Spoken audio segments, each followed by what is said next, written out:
Hello everyone, in this video we will be discussing about the deflection of the beams. So we will be basically concentrating our study with basically the cantilever beam as well as simply supported beam.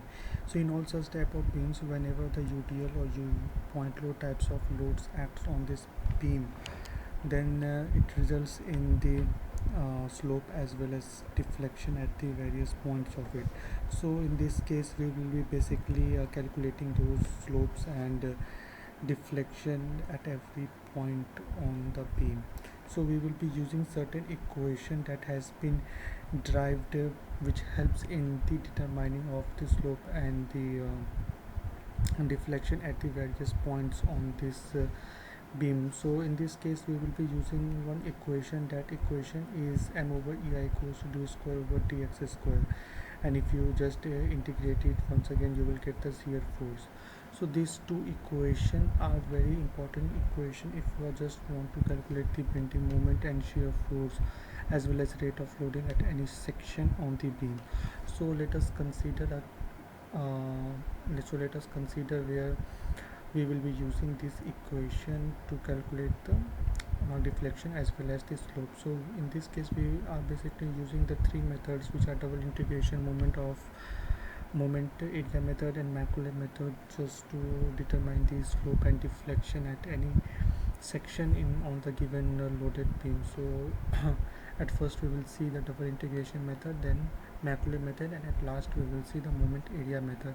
In all of these cases the common thing that is going to happen in either simply supported or cantilever beam that I am going to discuss with you is that whether it is a cantilever or simply supported beam, the first and primus thing that you have to done in a double integration method is that you have to take moment at any section x from this support A, and then you will equate with ei times of d square over x dx square, and then just integrate it two times. So in first time you will get slope and other times you will get the deflection, and just calculate the C1 and C2 value. And when you calculate this C1 and C2 value, just put this value in this equation, and then for given value of x you can easily calculate the slope as well as deflection. So for the various cases to war a simply supported beam, we get the value of the deflection equals to WLQ over 48 EI, and slope equals to L square over 16 EI, and using that we can solve the various numericals. Similarly, if we are having a eccentric type of load, we will do the same methodology we will use, and we will calculate again C1 C2 value, put those value in that equation, and just add those equation, and then again we will get the various equation of the deflection as well as the slope. Similarly, these are the numerical that you can solve. Similarly, if we have a simply supported beam with UDL acting over it, so in that case again we will do the same thing, calculate the moment, equate with this with ei times of d square over dx square with the moment at any section, integrate it two times, calculate the value of C1 and C2, just put the value, and you will get the value of the slope and deflection again. And in the case of this UDL you will get the WL square over 24 EI, and deflection equals to 5 over 384 times of W L to the power 4 over EI. Again, using this equation you can easily solve the numericals. And the last one is the Macaulay method. In this Macaulay method, basically we will be using this method in order to just reduce the laborious task which we had in the case of the interval integration method. So let us consider this to be a beam having a point load at a distance of E from the left support. In this case these are the two reaction values. So in this case what basic thing that you have to do is that you just need to take do study for this section AC, and then do the study for this section CB. So if you do the write the moment equation in this case, then you will get moment equals to RA times of x, but in this case you will get moment of again RA times of x minus W times of x minus a. And if you just put a dotted line over here and write both of this equation.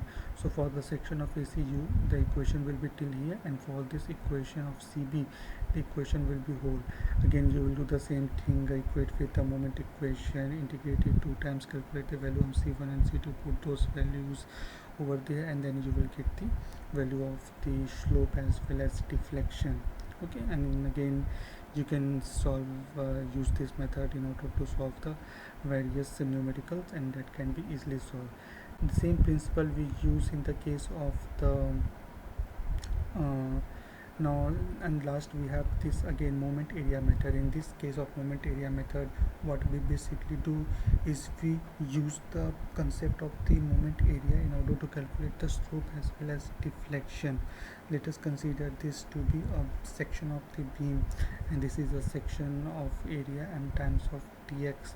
So what we basically do, we just integrate for this portion, and then we integrate for the whole section, and then you will get the value of the slope theta equals to the area of this bending moment diagram from A to B, whatever it will be, either triangular or parabolic, and then you have to divide by the e over e times of I, and that will give you the slope. Similarly, if you just integrate for 0 to L times for to get the value of deflection, and then you will get this equation of A times of x bar over EI, and just simply put the value of this bending moment and the distance of the CG, you will get the value of the Y, and by this way you can solve these things. Similarly, we will be using the same principle in the case of the deflection of cantilever.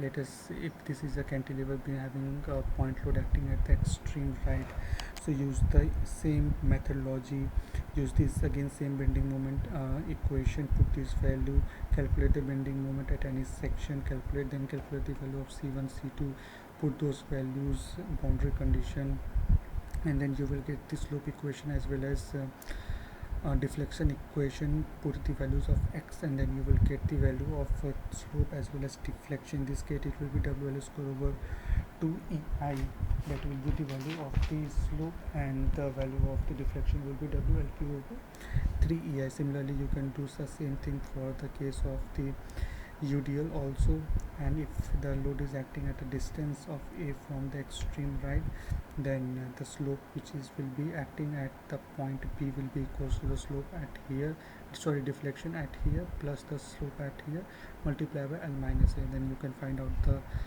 deflection at this region.